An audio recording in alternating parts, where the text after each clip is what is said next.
Saturday's game against Pacific was among the toughest watches of the season, but Gonzaga did come away with a victory. We're going to discuss the surprisingly poor performance as well as some potential solutions for this team's offense on today's Locked On Zags podcast.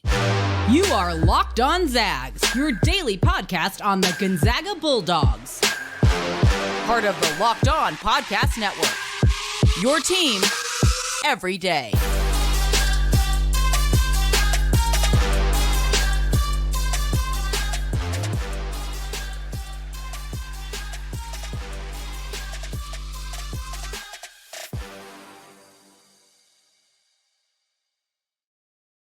What is going on, y'all? Welcome into the Locked On Zags podcast, part of the Locked On Podcast Network, your team every day. I'm your host and longtime Gonzaga podcaster, Andy Patton, here to bring you news and updates on all things Zag athletics. Today's episode of Locked On Zags is brought to you by FanDuel. Folks, make every moment more. Right now, new customers can get $150 in bonus bets guaranteed when you place a $5 bet. So visit FanDuel.com/LockedOn today to get started. Well, it is Mailbag Monday, folks. For those of you who would like to get involved in Mailbag Monday, you can join us on our Discord channel. It is free to join. There's a link in the show notes on audio and video platforms. You can join us there. We're talking throughout the games. You can ask your mailbag questions. You can also email me, andypatton013@gmail.com. Lots to get to today. It was a tough game for Gonzaga on Saturday. Of course, they did survive and beat the Pacific Tigers, but it was not a particularly fun game. Austin via Discord asks about it. He says, another difficult game to watch, but if you look at the stat sheet, it actually doesn't look too bad. 3-point percentage appears to be coming along, and there are no glaring negatives on the stat sheet. 12 turnovers isn't good, but not terrible. What was it about this game? Yeah, it was very much a vibes game. And there's a lot of Gonzaga fans out there who probably didn't watch this game. They had plans on a Saturday night. It was against Pacific, not a team that historically has needed doesn't command the same attention as Gonzaga versus St. Mary's or even San Francisco or Santa Clara. And I think a lot of people may have seen the box score and thought, oh, it's a 12-point game. That's not terrible, but not great. Might have seen the halftime score and been like, oh, wow, Gonzaga's losing to Pacific. That's not good. But may have otherwise not looked too closely at this game. You saw the box score. Gonzaga shot 35% plus from three. They didn't shoot well from the free throw line. Graham Ike had another nice game. And it kind of just looks like what we've been seeing. And in some ways it was. But watching this game for the full 40 minutes felt a lot worse. It was the struggles, I think, the reason that it was about this game. Richard Fox talked about it before the game on the broadcast too. Is it's kind of a trap game. You're coming off this big emotional win over San Francisco. It was tough. It was hard fought. You didn't execute at the end of the game. You still managed to pull off a victory. The next day, you go from being in Spokane to flying down to the Bay Area. You play Pacific 2 days later. It's a really tight turnaround. The WCC has not had these quick one-day turnarounds in the last couple of years because of BYU leaving the conference has kind of changed the schedule. And I'm not certainly putting that much of the blame on this. It shouldn't be like that's something you should be able to adjust to, but it's a lot of teams fall flat in games like this. St. Mary's looked very bad against LMU coming off of their big win over Pacific. Like a lot of teams kind of fall flat in these situations. So I think there was a combination of the emotion from that game, the quick turnaround for this Pacific game. Pacific was fired up after their really bad loss to St. Mary's. And it's just kind of one of those things that happens. But I think the reason that there was extra frustration, and we'll talk about that more in this next question, was really just we're not seeing the growth. We're not seeing the development. Gonzaga's not going forward in the way that we want them to. And I think that that's what's really just kind of starting to frustrate more fans. Is like we see progress and then we see steps backward. We're not continuing to develop. Certain players will have good games and then they will have bad games. And part of that is just they have a very young roster. They still haven't played together that much. So the development is just not happening in the linear way that we're typically used to. And I think that's what's causing a lot of the frustration about these kind of games. Jeff via Gmail asks more about the game. He says, what is it with the extreme doomsday sentiment of many of the Gonzaga fans this year? Sure, the Pacific game was insane, and the Zags hurt themselves way too many times throughout that game, yet they did figure it out and win, and this is not the first time we have seen crazy results from the game at Pacific. Pacific has a way of producing weird results at home. Also, Gonzaga is not the only WCC team to struggle on Saturday. Yeah, look, doomsday fans have always existed. They're not new. They're not new to Gonzaga. They're certainly not new to sports. They just have more ammunition this year. and justifiably so. It has not been a season on par with Gonzaga's last half decade, pretty much full decade outside of that 15-16 season, and 14-15, which wasn't a particular, or excuse me, 13-14, which wasn't a particularly good year either.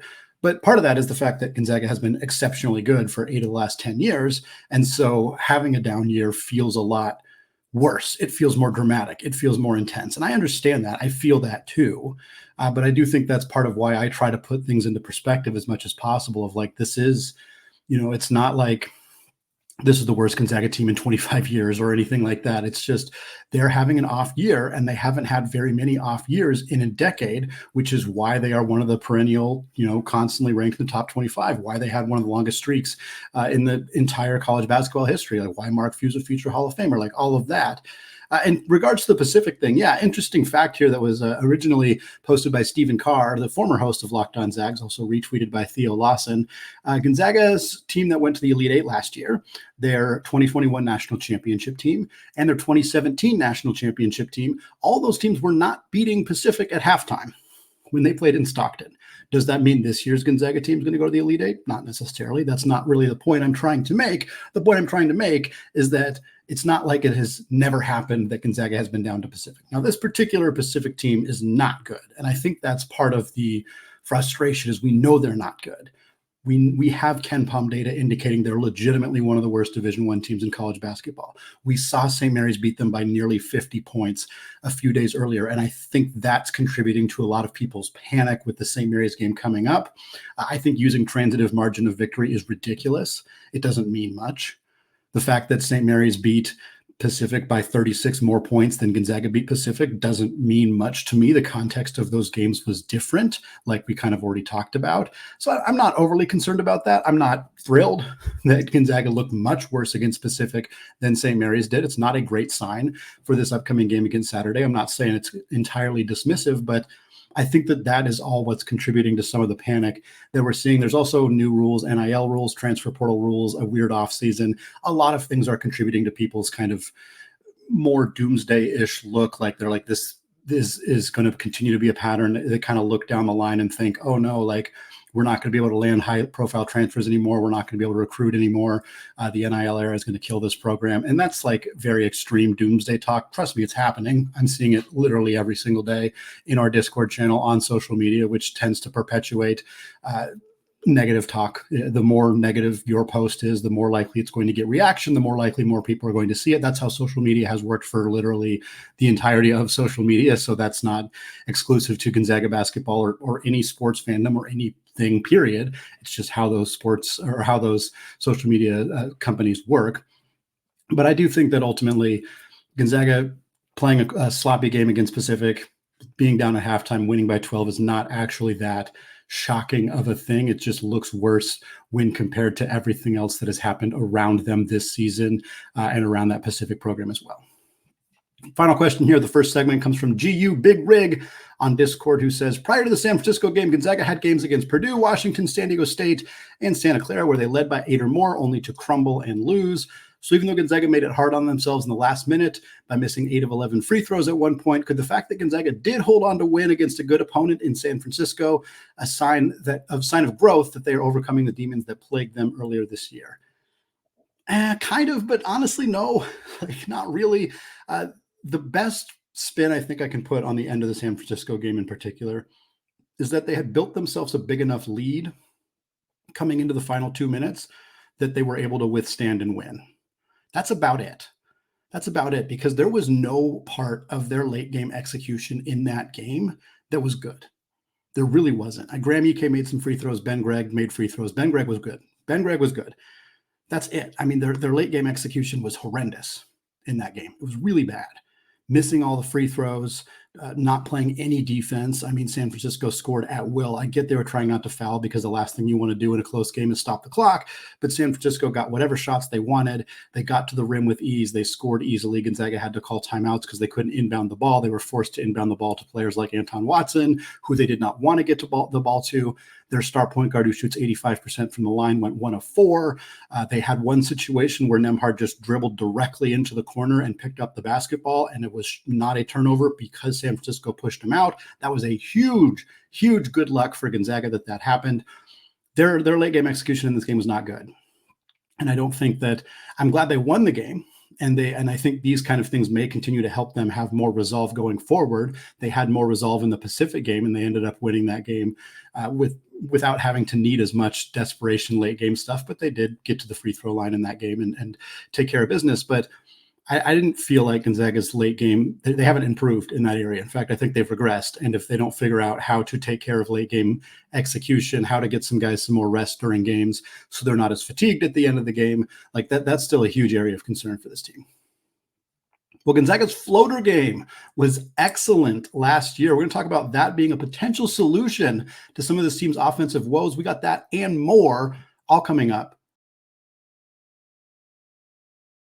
after a word from today's sponsor, eBay Motors. Passion, drive, patience, that's what brings home the winning trophy, and it's also what helps keep your ride or die alive.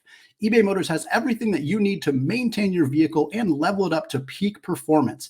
From superchargers, roof racks, exhaust kits, LED headlights, and more, whether you are into speed, power, or style, eBay Motors has got you covered.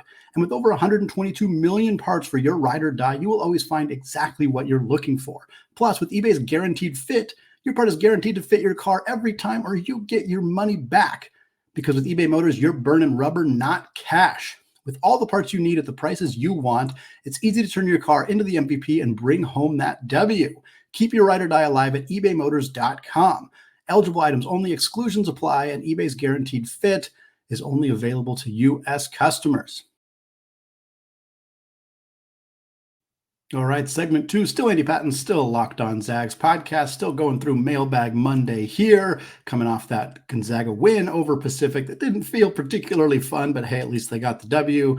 This question here comes from Robbie Rob on Discord, who says, in last year's game against Alabama, the team was almost unstoppable driving the lane and pulling up for floaters. I remember Coach Few saying the team should be able to hit about 80% of those shots. In the Pacific game, Nolan scored on 2 floaters in the lane since this team is not shooting well from 3, and since opposing bigs are so preoccupied with doubling EK and packing the paint, could the floater game and the mid-range game be a key to improving the offense? I think this is a really intriguing question and idea. I think there are a couple ways that it may not work. I'm not going to pretend to be a huge X's and O's expert the way that some other folks are, though certainly the way that the coaching staff obviously is, and not being able to see these guys in practice and knowing all the skills that they have. But I will say this. A lot of Gonzaga's execution with floaters last year came from Julian Strother, who is 6'7", and Nolan Hickman and Ryan Nembhard are both under 6'2". I think they list Hickman at 6'2", and I feel like that's generous. Nembhard doesn't look like he's over 6 foot. He's maybe about 6 foot. So floaters over big men are much easier when you are closer to their size, the way that Julian Strother is. I also think that this team they can't space the floor. And that's ultimately the issue. It's the issue with all aspects of Gonzaga's, not quite all of them, but pretty close to all aspects of Gonzaga offense, is that the opposing teams can pack the paint, like you said in the question, and they can keep defenders in, and they don't have to be out as far on the perimeter because Gonzaga's wing players aren't shooters. And Ben Gregg has helped because he is a decent shooter, but he's not he doesn't move super well without the basketball. He does fine within the offense, but he's not out in the corner very often and pulling defenders away. So I just don't think that they have the personnel to really create space in the middle of the floor to let those floaters go. And Hickman and Nembhard are not just able to just drive past their defenders and get into the lane and put up those floaters. We haven't seen them do a whole lot of that. And when they get screens set for them, defenders are very intentionally going under the screen. And the amount of times per game we see Ryan Nembhard get a screen, start to go to the basket off the screen, and the defender has come under the screen and is right in front of him, but he is open to shoot. The offense is designed for him to take that shot. That is how those pick and rolls work. Defenders go under the screen, you make them pay by shooting the shot. He's not able to make them pay consistently, and so that's part of the problem. A floater is not really an answer in that specific set. So I do think there are potential ways to get some more mid-range looks. We saw Nembhard hit a couple mid-range shots in that game. We've seen him take a few more of those like 15, 17-foot elbow jumpers. I think when the defense gives him that shot, he should be taking it. Nolan Hickman, the floaters that he took were good. They were kind of like late play clock breakdown plays where he just drove to the basket and threw up a floater. And honestly, I'm fine with that. He seems to have that in his bag. But I think the reason Gonzaga isn't trying to implement it more is that I don't think that the players, are as good at making them as somebody like Strother was. They don't have the size to get them up more consistently over bigger defenders. And the defense is still just really packed in, which makes that space that they have to take those floaters just not really there. I would love to see them find ways to incorporate it more. I don't disagree with the premise when you consider the three-point shooting and the double teaming and everything. I'm just not sure logistically that there's an easy solution to incorporating it more. Next question here comes from Nope, Not Me 2 on Discord, who says, South Carolina was able to beat Kentucky by slowing them down and being physical with them on defense. They also made 11 threes, which did not hurt either. Do you think our best option to defeat Kentucky is to play a fast, high-possession game or to slow it down and rely more on our defense? So this is a tough question because realistically, Kentucky, a race between Kentucky and Gonzaga, full 40 minutes, high possession, back and forth, getting out in transition. That's advantage Kentucky by a considerable amount. They are littered with athletes. They have more depth than Gonzaga. They would outrun us in that kind of set pretty handily. That is one of their biggest strengths and is not one of Gonzaga's strengths this year because they don't have the depth to really run and gun in that kind of style. But Gonzaga is not going to just try to run a completely different style than what they're comfortable doing in this kind of situation. I think for Gonzaga, it is going to be better to be a little slower than typical. We've seen this Gonzaga team struggle to get out in transition really the last couple of years. In a lot of ways, teams have been good at getting back and preventing them from getting easy buckets in transition. I think Kentucky is going to be good at that. So I don't think Gonzaga is going to get a lot of opportunities to run, which I think forces them to play most of this game out of the half court. Gonzaga dominated Kentucky last year out of the half court. That was a big part of that win for Gonzaga. I think that's what they're going to do again. Lots of Graham Ike, lots of Anton Watson. I think a key for Gonzaga in this game, Kentucky is great offensively. They're great offensively, but they're not good defensively. They're not. They haven't been a good defensive team all year long. They've had a few games. They held Arkansas to 57 points on Saturday, but they only scored 62. They had a really sloppy offensive game. Arkansas is also incredibly bad this year. They had a player walk away from the team like an hour before the game. It's a complete mess in Fayetteville for Eric Musselman's team, but this is not a good defensive Kentucky team. So I think for Gonzaga, trying to score on the block, challenging their bigs, Aaron Bradshaw has seen his playing time plummet in recent weeks. He's supposed to be a good shot blocker, but he gets in foul trouble. He's had a lot of 4 foul games where he only played 6 minutes. Zvonimir Ivisic is only going to be playing like his 5th or 6th college game by the time Gonzaga is in town. He's a good shot blocker, but he's still pretty raw.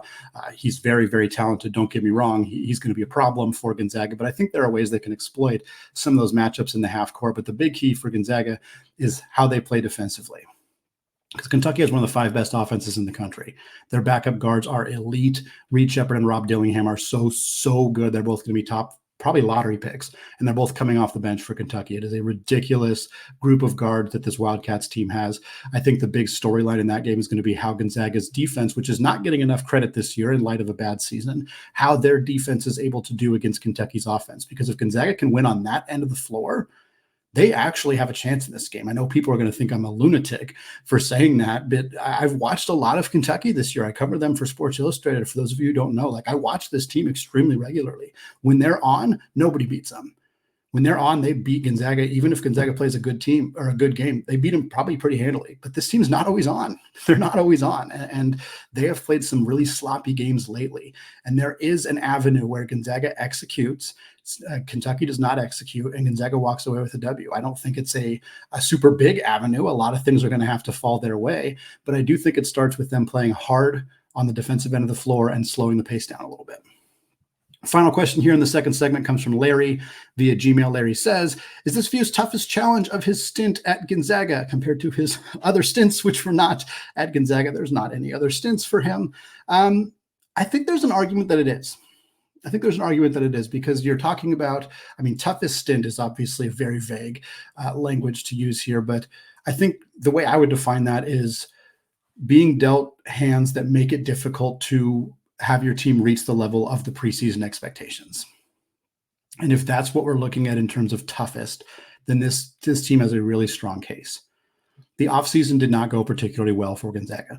They landed Ryan Nembhard, they landed Graham Ike, they landed Steele Venters. All that happened early in the offseason. They also had more players transfer out than they were expecting. They had a lot of late players transfer out or not choose to come to the program, like Alex Tui, the Marcus Adams situation, Caden Perry's medical redshirt, and ultimately having to retire, unable to add players late in the offseason like they wanted to, in part because the transfer portal was pretty dried up by that point. Perhaps there was some other issues with NIL and other things. We don't really know. When they were actively pursuing players in the portal, they landed Nembhard and Ike, who were considered two of the best at the positions they needed. Steele Venters was considered a quality addition as well. So they were dealt tough hands with having to find some more players late in the process. Ultimately, of course, went with Krajinovic and Pavle Stosic, who weren't expected to be big contributors in day one. Of course, they had the Steele Venters injury, which was just devastating. So a lot of factors that put this team in a position to not be as successful from day one, while they still had these really high expectations as a top 10, top 15, top 20 team coming off an Elite Eight appearance last year. And I'm not saying that Mark Few is blameless for those things. In some cases, there are ways he maybe should have, could have, would have handled things a little bit differently. But ultimately, he came into the season without the roster construction that he wanted, with really high expectations. And they haven't been met. I mean, clearly they have not been met. This team's outside the top 25 for the first time in 8 years. They're fighting really hard to still be, to not end this tremendous NCAA tournament streak. And they're in a position where that is tough. It's tougher than it's been in a really, really long time.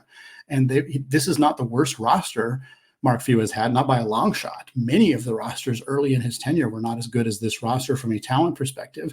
There's an argument that this is one of the least deep rosters he's ever had, again, with some injuries contributing to that. But many of the rosters in the early 2000s or the late 2000s, even the post Adam Morrison era, the pre Adam Morrison era in some ways, the rosters were probably not as good as this roster, but the expectations were much lower. The expectations were basically just make the NCAA tournament. They weren't ranked in the preseason. They didn't have, Elite Eight aspirations. They didn't have a Sweet 16 streak. So I think there's a strong argument that, this is the toughest challenge for Mark Few, and it's not over. I think 2015-16 was a similar challenge. They were coming off an Elite Eight appearance in the 14-15 season, and they lost a bunch of games in the WCC and were in legitimate danger of not making the big dance. They then won the WCC tournament and went to the Sweet 16, and the next year they went to the national championship game. So Mark Few has risen to the challenge, and his program has risen to the challenge when they have had challenges in the past. I think that 15-16 remains the best comparison to this year, and not only the best comparison, but really at this point, probably the best case scenario is that Gonzaga does that. They win the WCC tournament. They go into the NCAA tournament as a lower seed than they've been in a really long time. And then they win a couple games. And then the next year they reload with some transfers. They bring in some high-level players, and they go on a big run. That's the best case scenario. It's absolutely possible. But I do think that there's a very strong argument that this year, along with 15-16, are some of the biggest challenges that Mark Few has faced in his career. Well, folks, we are going to compare the Big East and the Mountain West as potential options for conference realignment for Gonzaga. We also got a question about Drew Timme and the women's team, all coming up right after a word from today's sponsor, FanDuel. The NFL playoffs are rolling along, folks. The Super Bowl is just around the corner, and now is the perfect time to get in on the action with FanDuel, America's #1 sportsbook. Because, folks, right now, new customers can get $150 in bonus bets guaranteed when you place a $5 bet. That's $150 in bonus bets, win or lose. The FanDuel app is super easy to use, and there are so many different ways to bet, like live same-game parlays. You can find bets in the new Explore tab, or you can make a parlay in the Parlay Hub, the best way to find popular parlays. Right now, the Gonzaga women, folks, 24,000 to 1 odds to win the championship. $5 bet, you take home $1,200. Lisa Fortier's team has not even played a close game in the WCC. If you're thinking that might be some pretty good odds, visit FanDuel.com/lockedon and make your first bet a layup. FanDuel, an official partner of the NFL.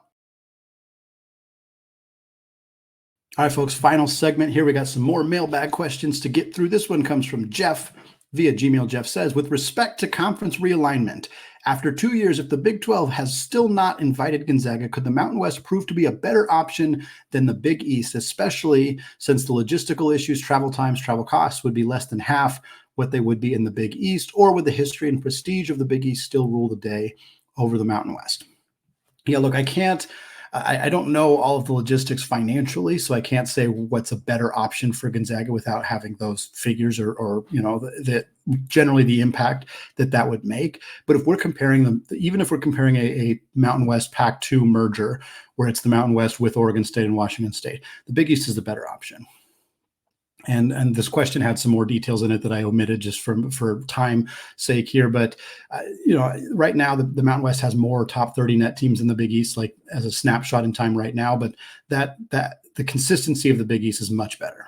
UConn, Xavier, UConn, Marquette, Creighton in particular have been excellent the last couple of years.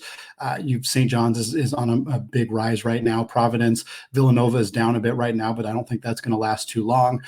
Providence, Xavier are great programs. I think are going to bounce back from the questionable years this year. Providence, obviously, with the new head coach. Georgetown, I think they have not found their footing yet after the Patrick Ewing era, but Ed Cooley is a phenomenal coach, and I think Georgetown's going to be back in business. DePaul's going to hire a new coach. That's probably not going to elevate them to the top of the conference necessarily, but they're going to be better than the absolute atrocity that has been DePaul basketball for the last couple of years. Butler is a consistent program. The depth in the Big East is much, much better. And this is the best Mountain West we've seen in a long time. This Mountain West is really good, folks. They're really good. San Diego State, New Mexico, Nevada, Colorado State are all consistently right in that top 25 conversation. Phenomenal stuff from them. Boise State has been fantastic as well. This is a good Mountain West conference. But at the end of the day, if you're talking about where Gonzaga should go for a long-term option, it's got to be the Big East. Again, without all of the details of the finances and the various other things, obviously it would be cheaper for the school to stay in the Mountain West. But guess what? The Big East is going to pay them more. There's going to be more exposure. There's going to be more TV games. The Mountain West right now, and this would change if the Mountain West Pac-12 merger probably happened. But if any of you have tried to watch Mountain West basketball this year, it is a nightmare. Their games are on the Mountain West Network. It is difficult to find. So many high-profile games. Colorado State at New Mexico, San Diego State at Utah State. I didn't mention them earlier. They're also fantastic. Those games between two top 25 caliber teams are not on TV. You can't watch them. You go to the Big East, they're on FS1 all the dang time. And the Big East is going to negotiate a new contract here. And that's where I think Gonzaga could get involved with those negotiations potentially. But the Big East is going to be, they're either going to stay with FS1, they're going to be on ESPN, they're going to be on national TV all the dang time. It is a much better situation for Gonzaga from a basketball perspective to be in the Big East. I don't think it's close. But of course, the other factors do matter, and they will ultimately have a big role in determining if Gonzaga has the options between these two, what they choose to do. But from a basketball perspective, the Mountain West having a good year this year is not moving the needle for me in terms of which conference I'd rather the Zags be in long term. Next question here comes from Jim on Facebook, who says, is Drew Timme a top 20 all-time college basketball player? No, he's not. I think he's going to be top 20 of this decade, unquestionably, when the decade is over. He's certainly top 2 or 3 all time for Gonzaga. His notoriety, his familiarity, his face, his recognition is all time for this entire generation. Like in the top 20, unquestionably, top 10, maybe top 5, just in terms of how well known he was in the college basketball space during his tenure at Gonzaga. But ultimately, he did not win any National Player of the Year awards, and he did not win any national championships. And there are 20 players who have both of those, or at least, multiples of one of those, who are going to be higher in that conversation than Drew Timme.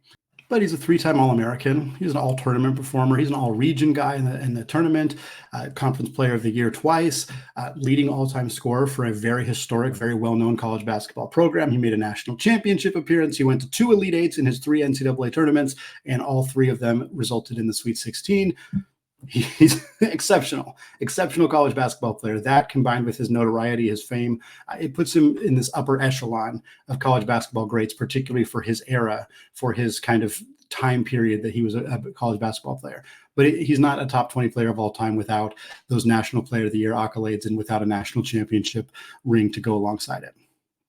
Final question here comes from GU Big Rig on Discord, who says, what do you make of LMU's announcement that at the end of the school year, they will be discontinuing 6 of the 22 sports they currently sponsor. It is crazy to think about how 40 years ago Gonzaga was in a similar situation, how differently things could have ended up.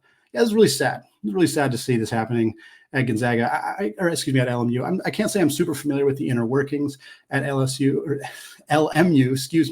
I worked in college athletics. I worked at Seattle U for 3 years. I worked at the University of Portland for 2 years. So I have an understanding of how athletic departments work at smaller WCC, or in Seattle U's case, WAC schools. So I do have some understanding.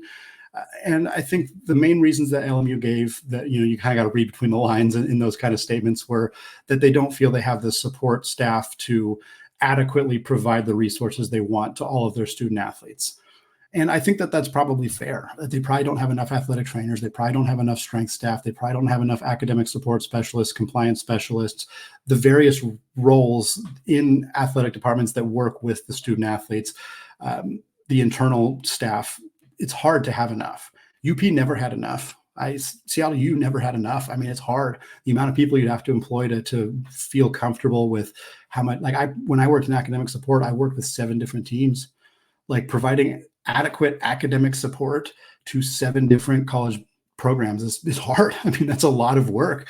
That's being stretched a little too thin. So one of my best friends is an athletic trainer, and I have other friends who've worked in that field or in strength. And you can't have too many student athletes, or you just can't adequately do your job. And so I think LMU had to make a tough decision of we can't, for whatever reason, afford to pay more people to do this job.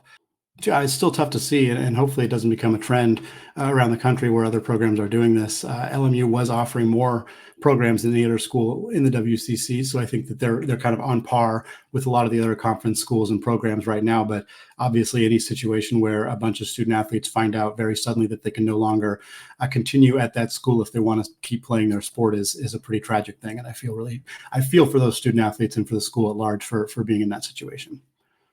Final question of the show comes from Jeff via Gmail. Jeff says, in WCC play so far, the closest the Gonzaga women have been to losing is an 18-point victory. Will we see the Gonzaga women play even a close WCC game in 2024? The most difficult WCC games at Santa Clara, at Portland, and at San Francisco are all now behind them. Yeah, I can't tell the future, my friend, unfortunately, but yeah, they have not had any struggles with the teams they have played up to this point. And based on KenPom data, based on records, based on everything we know about the WCC, it does appear that they have played their toughest games. So going forward, the matchups that they're facing should not be as difficult as the ones that they have won by 18, 24, 25, 37 points, like they've been doing throughout the season. Now, I suspect somebody's going to trip them up, not in a loss. I ultimately believe this women's team is going to go undefeated through the WCC championship and get themselves a very favorable seed in March. I'm not guaranteeing that by any stretch, but I think it's very, very possible for this program. But I think that we will see some closer games. Somebody will find a way to play a full 4 quarters against them and maybe keep it within 10, within 8. Maybe they end up pulling away and still winning by 12 or so, but that would be their closest game in conference play. This team has been absolutely phenomenal. The way Yvonne Ejim has played this year is absolutely incredible, with her performance on the block, her rebounding, her efficiency, the high-level distribution of the Trung twins and their ability to also shoot from beyond the arc. Brenna Maxwell has been fantastic. Eliza Hollingsworth having the best season of her career. It has been an absolute joy to watch this team and how they have destroyed the rest of the WCC, and it'll be interesting to see if they can carry that momentum into an undefeated regular season and into potentially some serious success in the NCAA tournament as well. That's going to wrap it up for us today here on the Locked On Zags podcast. I want to thank all of you for making the show your first listen or your first watch of the day. So give a special shout out to those everyday listeners and those of you who have joined us in the Discord channel. We'll be back on Tuesday with a preview of Gonzaga's 8 p.m. game against Dominic Harris and the LMU Lions on Tuesday night. So we'll be previewing that game. Then on Wednesday, we'll recap the game, and then we'll start getting you ready for the big one this Saturday against the Gales of St. Mary's, all coming up this week on Locked On Zags. Thank you so much.